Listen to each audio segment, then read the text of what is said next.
សម្ដេចតេជោហ៊ុនសែនអំពាវនាវដល់អ្នកភូតកុហកឈប់ប្រើការឈឺចាប់របស់សម្ដេចដើម្បីផលប្រយោជន៍ផ្ទាល់ខ្លួនសម្ដេចតេជោហ៊ុនសែនបានអំពាវនាវដល់អ្នកភូតកុហកឈប់ប្រើការឈឺចាប់របស់សម្ដេចកាលពី50ឆ្នាំមុនដើម្បីផលប្រយោជន៍ផ្ទាល់ខ្លួនតទៅទៀតទៅនៅលើបណ្ដាញសង្គមទំនាក់ទំនងសង្គមផ្លូវការនាព្រឹកថ្ងៃទី23ខែមករាឆ្នាំ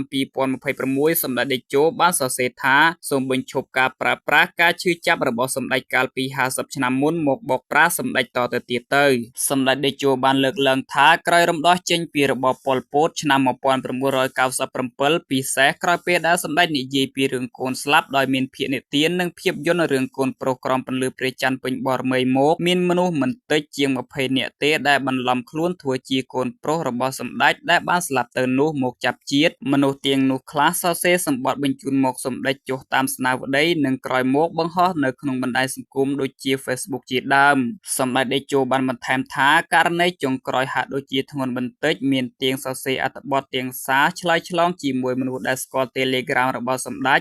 សូមអំពាវនាវដល់អ្នកភូតកុហកឈប់ប្រើការឈឺចាប់របស់សម្ដេចដើម្បីផលប្រយោជន៍ផ្ទាល់ខ្លួនតទៅទៀតទៅ